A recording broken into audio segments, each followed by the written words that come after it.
안녕하세요. 정리신문서객들 세미나 11 오늘은 그 278페이지 질의응답을 하겠습니다. 원래 오늘 그 질의응답까지 한꺼번에 하려고 그랬는데 좀 시간이 많이 걸릴 것 같아서 나눠서 오늘 두 개로 나눠서 하게 됐습니다. 그래서 질의응답은 지금 하게 된 겁니다. 페이지로는 278페이지 질의응답. 자칼렉 밀레가 질문합니다. 저는 충동과 실제 관계에 관해 더불어 충동의 대상, 환상의 대상, 욕망의 대상 사이에 어떠한 차이가 있는지에 관해 묻고 싶습니다. 락강의 대답이에요. 충동의 대상은 제가 머리 없는 주체와 주체 없는 주체와 뼈, 구조, 도면 등과 같은 은유로 표현했던 수준에 위치시켜야 합니다.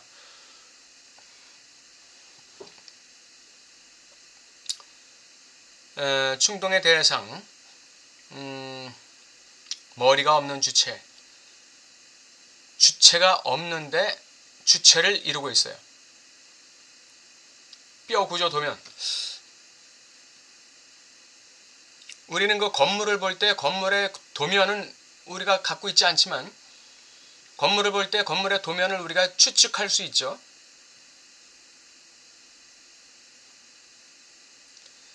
뼈 모양을 볼 때 우리는 그 뼈가 공룡의 뼈인지 동물의 뼈인지 인간의 뼈인지 우리가 구분할 수 있죠. 상상이 되는 겁니다. 추론이 되는 것이죠. 머리는 없는데 주체예요. 이 대상이라는 위상이. 주체 아닌 주체. 이게 이제 대상의 위상하게 되겠습니다. 이것이 위상하게 한쪽 면을 이룬다면 다른 한쪽 면은 주체가 시니피안과의 관계에 의해 구멍이 난 주체라는 걸 나타냅니다. 이게 어떤 그 위상학적 위치죠? 시니피안과의 관계에 의해 구멍 난 주체. 결의의 주체 아닙니까? 결의의 주체. 상실의 주체. 텅빔의 주체. 다른 말로 섹슈얼리티의 주체. 이 구멍들은 분명히 어디로부턴가 유래한 것이지요. 자신의 첫 번째 모델, 즉 시니피안들이 안정적으로 교차하는 첫 번째 그물망에서 프로이드가 염두에 둔 것은 제가 항상성이라 부른 것을 주체 내에서 최대한 유지하려는 것입니다. 예, 주체는 항상성을 유지하려는 그 기본적인 이 충동이 있는 것이죠. 항상성을 무너뜨리지 않으려는 그러한 말하자면 본능이 있는 거예요. 본능. 자기의 안정감, 자기의 항상성을 유지하고자 하는 본능이 있는 것이죠. 이는 단순히 흥분의 문턱을 지향하는 것뿐 아니라 나를 흥분시키는 자극이 들어올 때 내가 쾌락 원칙이 깨지게 되고 항상성이 깨지게 되니까 나를 흥분시키는 그 흥분의 문턱을 지향해야 되겠죠. 예, 배제해야 돼요. 그 통로들을 배당하는 것까지도 해당되는 이야기입니다. 그러니까 그 흥분에 그 흥분에 집중되는 어떤 그 에너지를 갖다가 흩어버리는. 왜? 그 흥분에 집중하게 되면 쾌락 원칙이 무너지기 때문에 또 항상성이 무너지기 때문에 흥분의 문턱을 단순히 지향하는 것뿐 아니라 그 통로들을 배당하는 것까지도 관리하는 그것이 해당되는 이야기다 이거죠. 프로이드가 사용하는 은유들은 어떤 투자를 항상 한결같은 수준으로 분산시키고 유지하기에 적합한 크기의 직경을 그 통로들에 할당하는 것들입니다. 예, 어떤 투자라는 것은 뭐예요? 에너지 투자죠. 그러니까 우리의 심리적 투자를 한결같은 수준으로 분산시키는 거예요. 그러니까 적당한 크기로 분산해서 관리하는 것이죠. 그래야 항상성이 유지되는 것이죠.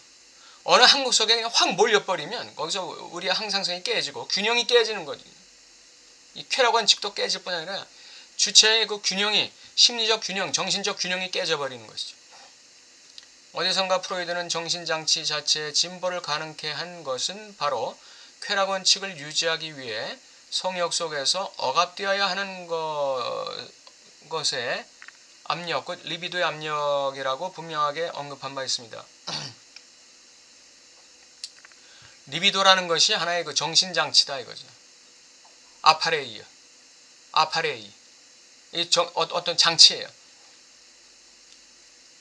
구조, 장치. 이 리비도라는 게 하나의 이 신체 안에 자리 잡고 있는 그 무의식적인 구조 속의 하나의 장치라는 것이죠. 그 리비도가 쾌락 원칙을 유지하기 위해서는 리비도가 잘 관리돼야 돼요. 그리고 섹슈얼리티의 장 속에서도 리비도가 이 골고루 분산되어 있어야 되고 또 통제되어 있어야 돼요. 통제. 억압되어 있어야 된다 이거죠. 억압되어 있어야 돼요. 그래야 항상성이 유지되는 것이죠. 예를 들어서 그 퇴직한 사람이 퇴직금이 있는데 어떤 사람이 친구의 지인이 와가지고 이 사업을 하면은 엄청난 돈을 번다고 유혹했을 때, 즉 자극을 제시했을 때 내가 거기에 대해서 미혹당해서 리비도를 집중시켜버리면 나의 항상성이 깨지게 되는 거죠. 그때부터 불안이 엄습하고 어떻게 일이 진행될지에 대한 이 두려움도 엄습하게 되고 쾌락 원칙은 깨지게 되는 것이죠. 그래서 리비도는 억제를 통해서 성욕의 억압을 통해서 쾌락 원칙을 유지해야 돼요. 이것이 이 리비도라는 정신장치의 역할이에요. 가령 Aufmerksamkeit, 주의 가능성이라 불리는 투자 가능성이 정신장치 속에 자리 잡는 것도 바로 이 리비도의 압력에 의해서다. 이렇게 말할 수 있는 거예요. 주의 가능성이라 불리는 투자 가능성이 정신장치 속에 자리 잡는다. 리비도 속에 자리 잡는 거예요. 이게 이제 미혹을 받으면 이런 투자 가능성이 생기는 것이죠. 유혹을 받으면 투자 가능성이 생기는 거예요. 이게 리비도의 장에 자리 잡는 것이죠. 레알 이시의 활동은 쾌락 원칙을 충족시키면서도 동시에 아무 방어 없이 성욕의 증강에 의해 투자되도록 결정되어 있다는 점이 바로 그러한 정신장치의 진보의 구조를 가능케 합니다. 레알 이시라는 건 뭐예요? 중추신경자라고 그랬죠. 그래서 이 외적 자극을 받아들여서 나의 리비도를 조절시키는 그런 역할을 하는데, 이게 쾌락 원칙을 유지하면서도 나의 리비도를 집중할 수 있도록, 투자할 수 있도록 만드는 거, 그 역할을 하는 게 이제 레알리히라는 거예요. 이 수준에서는 심지어 주체의 어떠한 주체와도 고려할 필요가 없습니다. 주체는 하나의 장치입니다. 이러한 수준에서는 다시 말해 레알리히를 통해서 쾌락 원칙을 충족시키면서도 자신의 리비도 투자를 조절해서 이 리비도 투자를 잘 조절하는 것. 이것은 주체의 어떠한 주체와도 고려할 필요가 없다. 주체는 이때 하나의 장치에 불과하다. 자신의 리비도를 통제하고 조절하고 관리하는 하나의 장치에 불과해요. 공백을 갖고 있는 장치다. 바로 이러한 공백 속에서 주체는 상실된 한에서의 어떤 대상의 기능을 만들어낸다 그랬어요.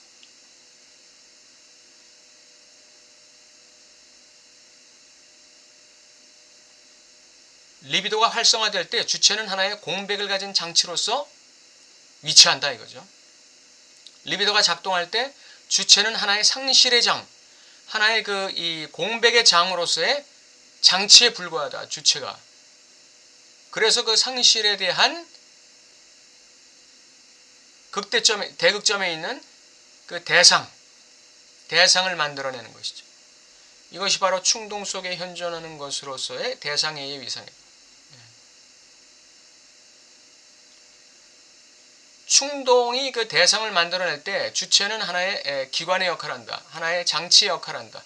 그 장치는 무언가 채워진 장치가 아니라 상실로서의 공백의 장치다. 그래서 그 공백을 채우고자 하는 리비도 활동이 작동하게 만드는 하나의 장치다. 상실의 장치다.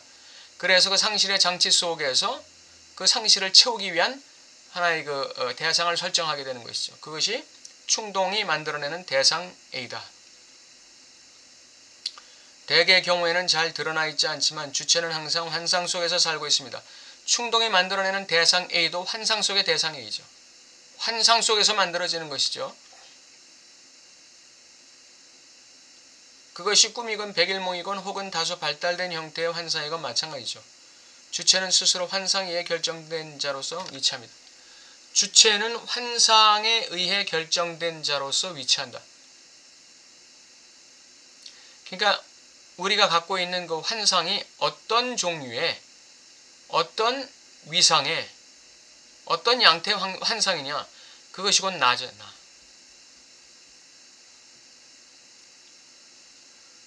근데 그 환상이라는 거는 그 뭔가 내가 그 매력을 느껴야 환상이 만들어지지 않아요. 뭔가 매력을 느껴야 환상이 만들어지지, 매력도 없는데 무슨 환상이 만들어지겠어요? 그러니까 환상 속에서 만들어진 대상 A라는 거는 결국은 나라는 거예요. 나를 사로잡는 어떤 것, 나를 존재적으로 유혹하고 포획하는 어떤 것. 그래서 환상 이퀄 주체고 대상 이퀄 주체입니다. 환상이란 욕망을 지탱해 주는 것입니다. 대상이 욕망을 지탱해 주는 게 아니죠. 주체는 점점 더 복잡해지는 신입피양 집합과의 관련 아래 욕망하는 자로서 스스로를 지탱합니다. 왜? 환상 때문에. 환상 때문에 욕망하는 자로서 자기를 지탱할 수 있어요. 이는 주체가 취하는 시나리오라는 형태 속에서 충분히 드러나지요. 주체가 취하는 시나리오. 주체가 자신의 상실의 장을 메우기 위해서, 자신의 공백을 메우기 위해서 어떤 대상을 만들어내는데, 환상 속의 대상을 만들어내는데, 그 환상 속에서 만들어지는 대상은 자기가 매료된 어떤 것을 만들어내는 거죠. 자기가 매료되고 자기가 포획되는 어떤 세계의 대상을 만드는 것이 아무 대상이나 만드는 게 아니죠. 나를 매료시키고 나를 미혹하고 나를 유혹하는 그 어떤 것을 나의 환상 속의 대상으로 설정하는 것이죠. 이게 주체가 취하는 시나리오의 형태예요. 거기서 주체가 드러나는 것이다 이거죠. 그 시나리오 속에서 주체는 다소간 식별 가능하면서도 대상과의 관계 어디인가에서 통상 두 개의 모습으로 쪼개지고 분열된 채로 존재합니다. 하나는 그 분열된 주체로서, 하나는 빈 주체, 공백의 주체, 상실의 주체로서, 그리고 또 하나는 그 상실을 보완한 주체, 상실을 커버한 주체. 이러한 그 두 개의 모습으로 쪼개지고 분열되는 것이죠. 환상 속에서 자기 만족하는 주체, 실제로 내가 욕망하는 주체. 이렇게 두 개로 나눠지는 거예요. 그러니까 환상의 대상이 있을 때 그 환상 속에서 그 대상을 즐기느냐, 아니면 내가 그 환상의 대상을 욕망의 변증법을 통해서 내가 돌려나가느냐. 어떤 사람은 일평생 환상 속에 사는 사람이 있죠. 환상 속에서 사는 사람.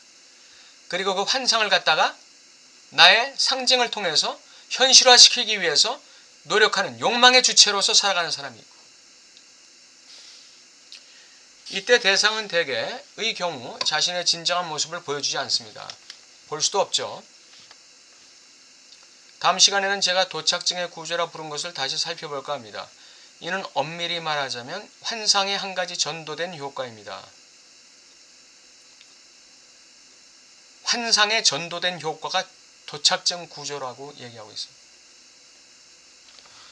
도착증이라는 것은 그 팔루스에 대한 태도가 어떤 건가요? 이 팔루스에 대한 태도가 바로 도착증을 만드는 것이죠. 도착증 구조를 만들어내는 것이죠.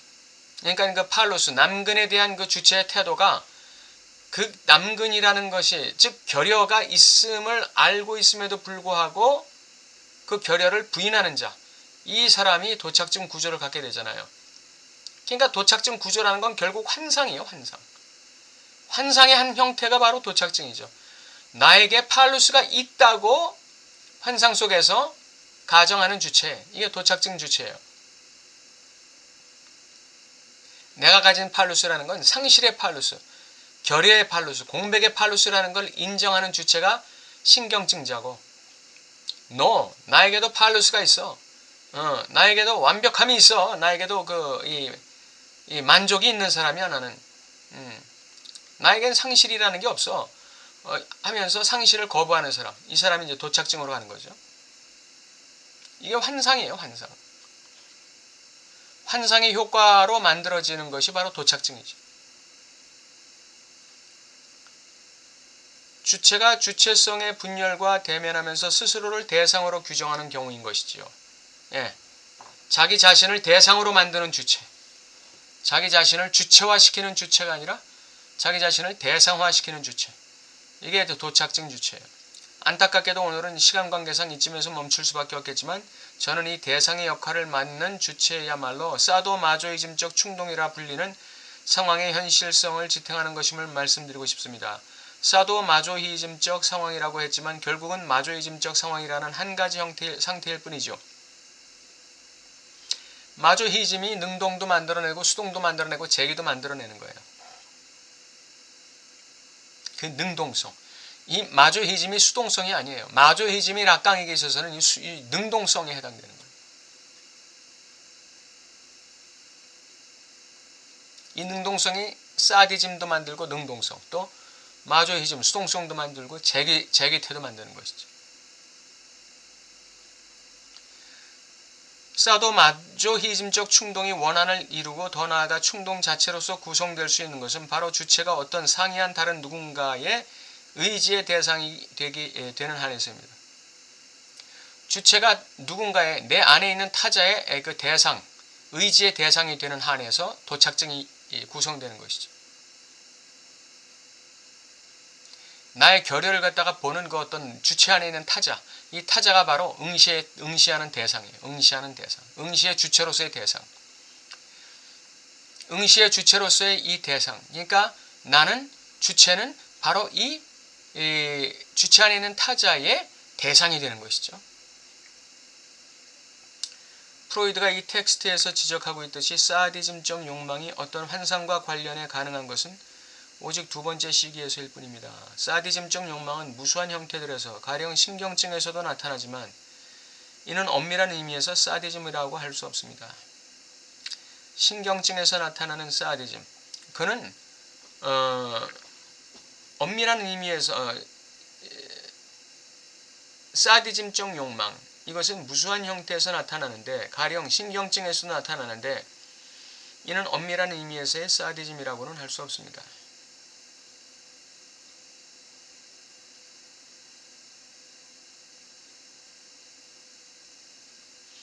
역시 신경증 환자도 도착증 환자와 마찬가지로 진정한 의미의 사디즘적 주체는 아니다. 엄밀한 의미에서의 사디즘이라고 할 수가 없다. 신경증에서도.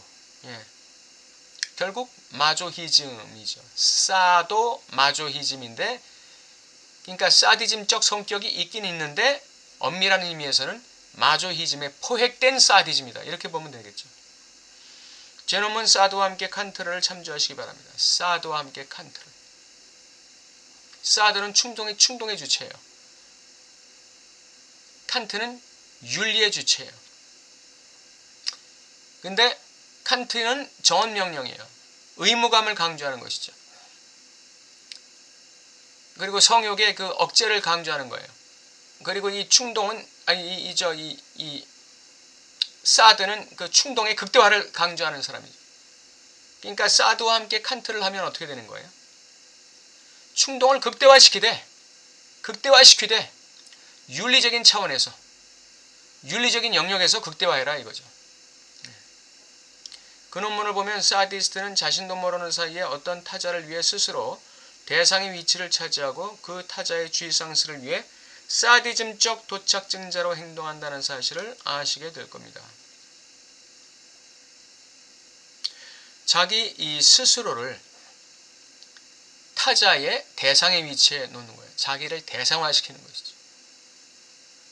자기를 물화시키는 거예요.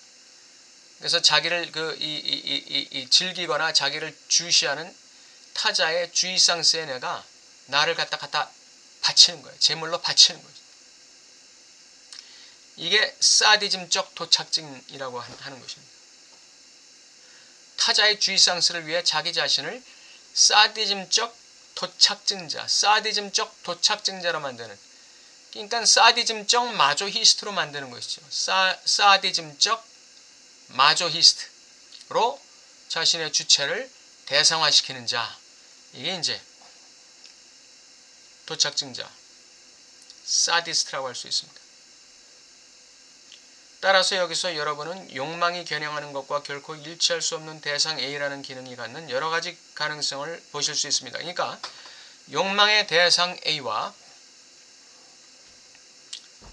이 충동의 대상 A, 이 충동의 대상 A는 전 주체적일 수도 있다. 이것은 이제 충동의 대상 A의 그 실제계적 차원이죠. 상실된 대상으로서 A, 주체의 동일시의 토대가 될 수 있다 하는 것은 상상계적 차원이 되겠죠. 그 어떤 이상적 차원, 동일시의 차원. 그 다음에 주체에 의해 부인되는 동일시의 토대, 주체에 의해서 부인되는 동일시의 토대, 거세를 부인하는 동일시의 토대, 완벽함을 상실을 부인하는 동일시의 토대. 요게 이제 주체에 의해서 부인되는 동일시의 토대.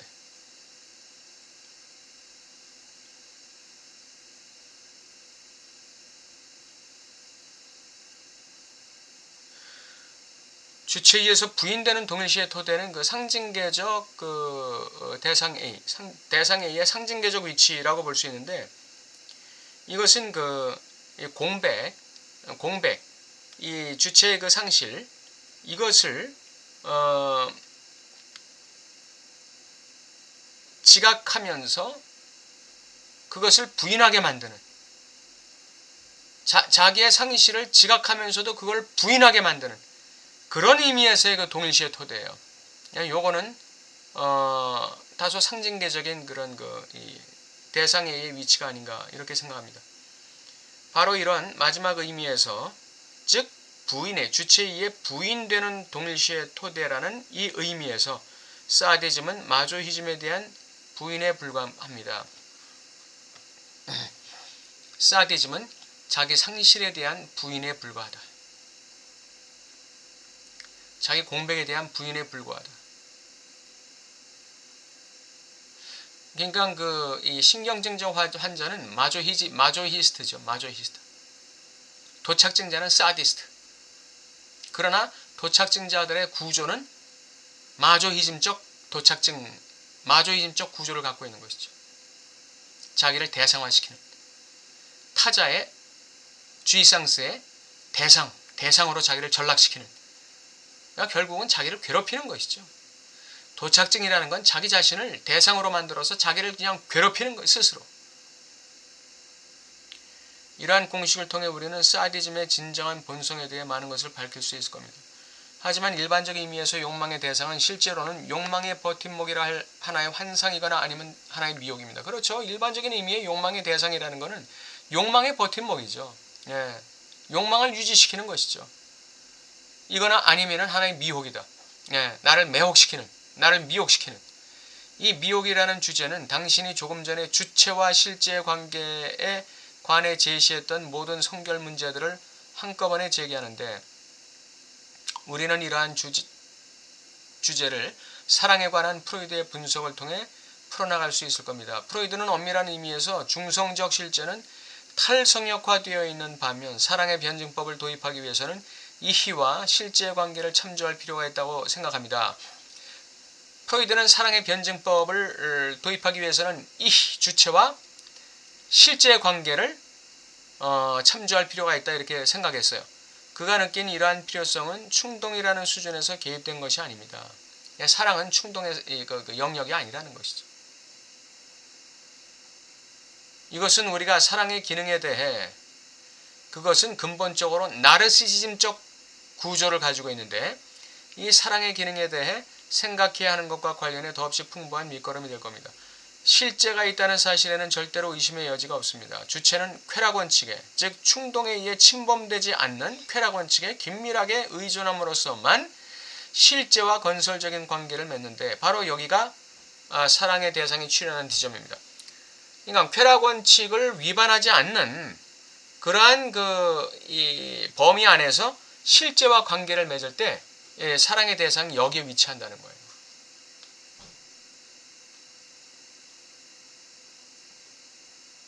그러니까 프로이드가 말하는 그 사랑의 대상은 이 주체와 실제의 건설적인 관계라고 했는데, 건설적인 관계라는 건 주고받는 관계를 얘기하는 거겠죠. 주고받는 관계. 그냥 결국 준다는 건 결국 받는 걸 전제로 하는 거예요. 그러니까 내가 누군가를 사랑한다 할 때 내가 그 사람을 이타적으로 사랑하는 게 아니라 나 자신의 그 나르시즘을 만족시키기 위해서 타자를 사랑하는 거예요. 예, 근데 그것이 중요한 것이죠. 나 자신의 나르시즘을 만족하기 위해서 내가 타자를 사랑하고, 나 자신의 나르시즘을 만족하기 위해서 내가 선한 일을 하는 거고, 예, 나의 나르시즘을 만족하기 위해서 내가 어떤 성취를 하는 거고, 예, 그게 다 그 주체의 나르시즘을 위한 것이죠. 그것을 위한 그 대상이 바로 사랑의 대상이에요. 이거는 이 사랑의 대상을 물화시키는 것과는 좀 다른 것이죠. 예. 사랑의 대상을 물화시키지 않고도 얼마든지 그 주체와 실제 사이의 건설적인 관계는 가능해지는 것입니다.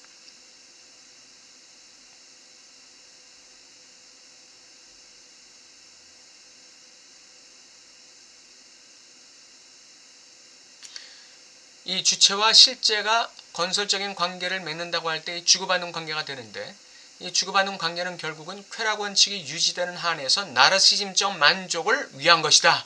이렇게 정리하겠습니다. 우리는 이를 다음 시간에 살펴볼 겁니다. 문제는 사랑의 대상이 어떻게 욕망의 대상과 유사한 역할을 수행할 수 있게 되는가.